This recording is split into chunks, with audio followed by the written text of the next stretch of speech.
जी हां दोस्तों, राहुल गांधी के सबसे बड़े ऐलान और सीजीआई गवाही के एक्शन से घबराए चुनाव आयोग ने क्या मोदी शाह को कह दिया अब ना हो पाएगा। बहुत स्वागत है आप सभी का। आप देख रहे हैं द राजनीति का विशेष सेगमेंट खबर और विश्लेषण। मैं हूं जब्बार खान। दोस्तों, आखिर अचानक वो चुनाव आयोग जो अभी तक सत्ता के पैरोकार की तरह काम करता दिखाई दे रहा था, मगर अब दहशत में क्यों दिख रहा है। आखिर राहुल गांधी ने वो कौन सी बात कही जिसके बुनियाद पर चुनाव आयोग के अधिकारी अब जेल जाने की कल्पना करके डरे और सहमे नजर आ रहे हैं। आखिर चुनाव आयोग के अधिकारियों के साथ में मोदी सरकार से जुड़े हुए कितने लोगों की लिस्ट राहुल गांधी के पास है कि सरकार बदलने पर इन सबको जेल भेजना है। दोस्तों, विस्तार से आपको बताते हैं, अंत तक इसे जरूर देखें। दोस्तों, राहुल गांधी ने चुनाव आयोग पर जुलाई महीना खत्म होते होते, जो कि अपने आप में बहुत हलचल भरा था, जिसमें संसद में ऑपरेशन सिंदूर पर सीज फायर किए जाने पर चर्चा और दूसरी तमाम चीजों की वजह से एसआईआर के साथ साथ में जिस अंदाज में मोदी शाह की सरकार बैकफुट पर दिखी, जुलाई महीना खत्म होते होते अगस्त की 1 तारीख शुरू होते होते एक ऐसा बम राहुल गांधी ने फोड़ दिया जिसकी गूंज दूर तक बैठे हुए बीजेपी कुनबे के लोगों को सुनाई दे रही होगी, और उससे ज्यादा चुनाव आयोग, चुनाव के अधिकारियों को। क्योंकि राहुल गांधी ने चुनाव आयोग पर चौंकाने वाला खुलासा करते हुए जो बात कही, उससे चुनाव आयोग की नींदें उड़ी हैं। सारे चुनाव अधिकारी सकपकाए हुए हैं कि आने वाले दिनों में उनके साथ जो कुछ होने वाला है उसकी कल्पना ही उनके लिए डरावनी है। और जाहिर है राहुल का ऐलान एक ना एक दिन पूरा होता हुआ दिख रहा है, क्योंकि उसके संकेत भी मिल रहे हैं। दोस्तों, आप जहन में रखिए कि अगर आप सरकारी नौकर हैं, सरकारी कर्मचारी हैं, सर्विस में गवर्नमेंट के, हर सरकारी अधिकारी छोटा हो बड़ा हो, किसी भी पद पर हो, रिटायरमेंट का पैकेज चाहता है। और कई बार तो यहां तक कहा जाता है कि साहब जजेस के फैसलों को लेकर के जो उन फैसलों को क्रिटिसाइज किया जाता है कि साहब वो तो रिटायरमेंट के पैकेज की वजह से इन्होंने ऐसा फैसला दिया, कई सारे केसेस में। दोस्तों, सरकारी कर्मचारी ये चाहता है कि जब तक वो नौकरी में रहे, खासतौर पर नौकरी के आखिरी वर्षों में, बिना किसी मुसीबत के उसकी नौकरी का कार्यकाल पूरा हो जाए, और जब वो रिटायर हो तो उसके बाद उसका बुढ़ापा खुशहाली सुकून से निकले। मगर अगर किसी सरकारी अधिकारी को नौकरी के आखिरी वर्षों में रिटायर होने के बाद जेल जाना पड़े, तो ये कल्पना ही ऐसी है, ये सोचकर भी उसके होश फाख्ता हो जाते हैं। तो राहुल गांधी ने अब अपना आखिरी फैसला ले लिया और एक लिस्ट बना ली कि मोदी शाह की सरकार तो मनमानी कर ही रही है, मगर उनकी सरकार बनवाने, सरकार बचाए रखने के लिए वोटों की चोरी कराने वाले आयोग, जिस तरीके से संवैधानिक पद पर डकैत इस आयोग को बना रखा है इन अधिकारियों ने, इन चुनावी अधिकारियों को हर हाल में सजा दिलवाई जाएगी, चाहे वो नौकरी में रहें या फिर रिटायर हो जाए। जाहिर तौर पर अब चुनाव आयोग भले ही इस पर कुछ भी कहे, लेकिन पहली नजर में पहली बार सुनकर के डर और दहशत तो जरूर उनके अंदर आई होगी।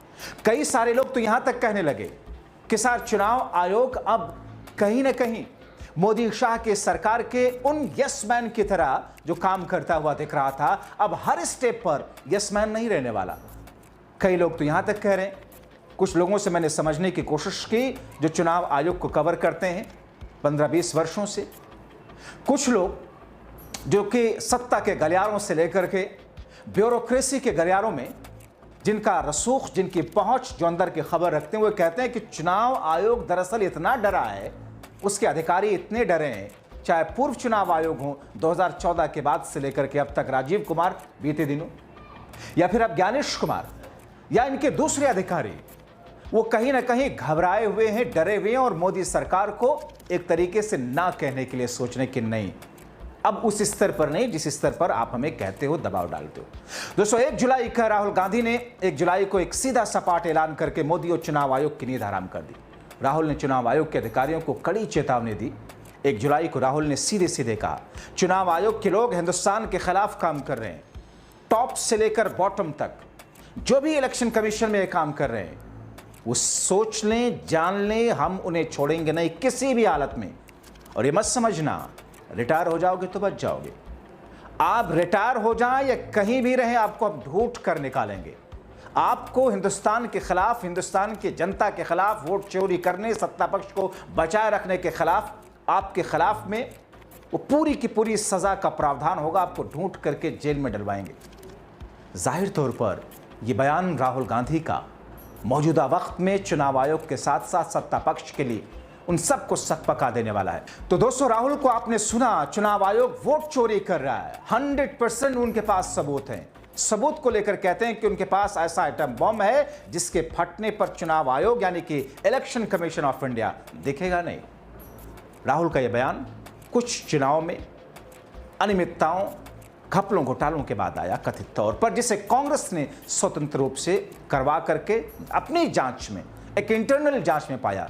सबूतों का बंडल उनके पास है। इस बयान ने देश की सियासत में हड़कंप मचा दिया और चुनाव आयोग की निष्पक्षता पर गंभीर सवाल खड़े कर दिए। दोस्तों, संसद भवन परिसर में पत्रकारों से बात करने के दौरान राहुल गांधी ने कहा कि हमारे पास सबूतों का ऐसा बवंडर है जिससे निकल नहीं पाएंगे, न तो चुनाव आयोग, न तो मोदी शाह। और जब ये सबके सामने रखेंगे सबूत, पूरे देश को पता चलेगा कि चुनाव आयोग वोट चोरी कर रहा है, कैसे कर रहा था, किसके लिए कर रहा था।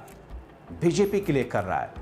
हमने वोटर लिस्ट, सीसीटीवी फुटेज, अन्य सबूत मांगे। दोस्तों, राहुल गांधी कहते हैं हमने वोटर लिस्ट, सीसीटीवी फुटेज, अन्य सबूत मांगे, लेकिन आयोग ने कुछ नहीं दिया। इसलिए हमने अपनी जांच शुरू की। इस जांच में हमें जो मिला वो इतना बड़ा है कि इसके सामने आने पर चुनाव आयोग की साख दांव पर तो लगेगी। सख्त लहजे में चेतावनी दी कि छोड़ने वाले हम नहीं।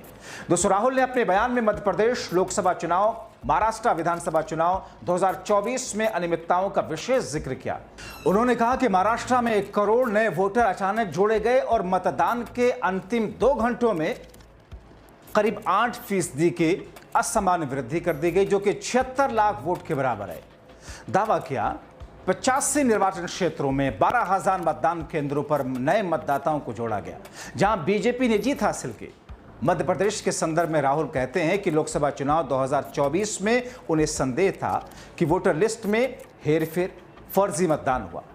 कर्नाटका के एक लोकसभा सीट का उदाहरण देते हुए कहा कि 45, 50, 60 और 65 वर्ष की आयु के हजारों नए मतदाता जोड़े गए, जो कि सामान्य नहीं है। दोस्तों, राहुल गांधी कहते हैं कि जब चुनाव आयोग ने उनकी मांगें जैसे कि डिजिटल मतदाता सूची, फोटो वाली, सीसीटीवी फुटेज को उपलब्ध नहीं कराया, तो कांग्रेस ने स्वतंत्र रूप से 6 महीने की कड़ी मेहनत और मशक्कत की और अपनी जांच शुरू की। पूरी जांच में वोटर लिस्ट में हेरफेर, फर्जी मतदाताओं को जोड़ने, मतदान प्रतिशत को बढ़ा चढ़ाकर दिखाने के सबूत मिले। सबूत हमने सिर्फ एक सीट की जांच की और हमें बड़े पैमाने पर गड़बड़ियां मिली। वो कहते हैं कि मुझे यकीन है कि हर निर्वाचन में ऐसे ही क्षेत्र में चला होगा। दोस्तों, राहुल गांधी ने बिहार में चल रहे विशेष गहन पुनरीक्षण यानी कि SIR के ऊपर कहा कि SC, ST, OBC अल्पसंख्यक समुदाय के वोटरों को हटाने की एक प्रक्रिया है ताकि विपक्ष कमजोर हो। बिहार में लाखों वोटर अपने पते पर नहीं मिले। प्रक्रिया बीजेपी के इशारे पर हुई। विधानसभा में नेता प्रतिपक्ष तेजस्वी ने जिस अंदाज में, जिस तरीके से SIR के बहाने गरीबों के वोट को छीनने की साजिश का आरोप लगाया, राहुल और तेजस्वी लगातार इन तमाम चीज़ों को लेकर के सरकार पर तो निशाना लगाया। मगर दोस्तों, चुनाव आयोग की बेशर्मी देखिए कि इन मुद्दों पर, राहुल के इन सनसनीखेज आरोपों पर और इस धमकी पर, बजाय इसके तथ्यों से जवाब देता, वो यहां भी मोदी सरकार के बचाव में ही उतर आया। और मुझे लगता है कि मोदी शाह, प्रधानमंत्री नरेंद्र मोदी से बेहतर वक्ता इस वक्त इस देश में शायद ही कमी राजनेता होंगे। हाँ, कुछ हो सकते हैं, उनको अगर वैसा प्लेटफॉर्म मिले। आप सुनिए कभी ज्योतिरादित्य सिंधिया को, आप सुनिए कभी संजय सिंह को, आप सुनिए कभी मनोज झा को, आप सुनिए कभी कई सारे ऐसे वक्ता हैं जो मोदी से बेहतर हैं। मोदी की तरह अगर उनको वैसा स्क्रिप्ट राइटर जो थथरई के अंदाज में लिखते हैं, जो ड्रामा मोदी करते हैं, अगर 2 दिन वो प्रैक्टिस कर लें तो मोदी पानी कम चाय उनके सामने लगेंगे। मगर हमारे देश में डॉगी पालतू मीडिया जिस अंदाज में एक शख्स को भगवान बना करके पेश किया है बीते 11 वर्षों से, उसमें अब देश की 30-35% जनता ने भी वैसा ही सोचना शुरू कर दिया कि मोदी साहब तो भगवान है। यही तो हमें जो 1000 साल तक गुलामी में मुगलों ने, उससे पहले दिल्ली सल्तनत ने, उससे पहले मुसलमानों ने जो आक्रमण करके किया, उससे यही तो हमें छुटकारा दिला रहे हैं। हमारी चीज़ों को तो यही वापस दिला रहे हैं। ये एक बेसिक बुनियादी चीज़ पर अपने 35% भक्त तैयार करके जिस अंदाज में देश में राजनीति हो रही है, और शायद चुनाव आयोग के अधिकारी भी, मुख्य चुनाव आयुक्त भी अब मोदी से ही सीखने लगे कैसे चीज़ों को ट्विस्ट देना है, कैसे चीज़ों को तोड़ मरोड़ कर अपने हिसाब से पेश करके अपना मैसेज दुनिया के सामने रख देना। वही तो कर रहा है चुनाव आयोग। राहुल के बयान पर चुनाव आयोग कहता है आरोप तो यूं ही हैं, किसी के ऐसे बयान से हम थोड़ी कुछ कहते हैं। चुनाव अधिकारी को चाहिए कि निडर होकर के काम करते रहें, मस्त रहें। ये चुनाव आयोग का जवाब है। ये वही चुनाव आयुक्त हैं, मुख्य चुनाव आयुक्त हैं। ये वही चुनाव आयोग है जिसे जेम लेंगदो और टीएन सेशन जैसे लोगों ने नई ऊंचाई दी थी। आज जब चुनाव आयोग का जिक्र जहन में आता है तो कहीं ना कहीं भ्रष्टाचार के, अपने कामों के प्रति भ्रष्टाचार के जो पराकाष्ठा होती है, वो पराकाष्ठा जहन में आता है दोस्तों, क्योंकि ऐसा किया गया है, ऐसा कराया जा रहा है। कई सारे ऐसे मिसालें, हजारों मिसालें आपके सामने हैं। मगर दोस्तों, बीजेपी जो जवाब दे रही है, चुनाव आयोग तो अपना जवाब देकर के पतली गली से निकल गया। राहुल कह रहे हैं कि हम चुनाव आयुक्त हों, मुख्य चुनाव आयुक्त हों, चुनावी अधिकारी हों, किसी को छोड़ेंगे नहीं, जेल में डालेंगे। घबराए मुख्य चुनाव आयुक्त ये कह रहे हैं कि साहब अधिकारियों से अपने डरिए मत, काम करते रहिए। यही दर्शाता है कि दरअसल डर तो है।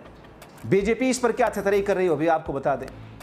बहुत ही हास्यास्पद है, घिसे पिटे अंदाज में कह रही है राहुल गांधी के आरोप में दम नहीं। नड्डा कहते हैं राहुल गांधी कई चुनाव में हार से दुखी, हताश हैं। अब ये कोई लॉजिकल जवाब हुआ इसका? जो सवाल उठाए जाते हैं तर्कों की बुनियाद पर, आप काउंटर कीजिए ना कि 8% मतदान कैसे बढ़ा दिया गया 6 बजे के बाद अगले दिन, 1 हफ्ते के भीतर, उसका जवाब दीजिए। लेकिन ये कहते नहीं वो हार की हताशा से परेशान है। इससे भी घिसा पिटा जवाब ये कि नड्डा कहते हैं जब कांग्रेस कर्नाटक, हिमाचल और तेलंगाना में जीतती है तो चुनाव आयोग सही लगता है, लेकिन महाराष्ट्र और हरियाणा में हारने वाले वोट चोरी का आरोप लगाते हैं। ये कोई जवाब हुआ? दोस्तों, कई सारे लोग इस बात का जिक्र करते हैं कि चुनाव आयोग की कथित मिलीभगत ऐसी है कि देश की जनता में एक भ्रम भी बनाए रखना है विश्वास का। जानबूझ करके कई जगहों पर सत्ता पक्ष हारती भी है ताकि एक विश्वास बना रहे और कहने के लिए रहे कि देखिए आपने हिमाचल जीता, ईवीएम खराब होती तो थोड़ी जीत जाते। जाहिर तौर पर दोस्तों, कोई आप देखें जितने भी कई सारे ऐसे बड़े बाहुबली, बड़े डकैत, बड़े क्रिमिनल रहे हैं जो बैंक लूटते हैं और गरीबों की मदद करते हैं, जो बड़े बड़े व्हाइट कॉलर क्राइम करते हैं और उसके बाद में बहुत सारे लोगों, गरीब बच्चों की शादियां कराते हैं, कई सारे लोगों की पढ़ाई का खर्च उठाते हैं। तो क्या मतलब वो डकैत नहीं है, वो क्रिमिनल नहीं है? आप उठा करके देख लीजिए एग्जाम्पल मुख्तार अंसारी का। आप उसके इलाके में जाइए, आप पाएंगे कि वहां पर मुसलमान नहीं, हिंदू के तौर पर मुख्तार का मुरीद है।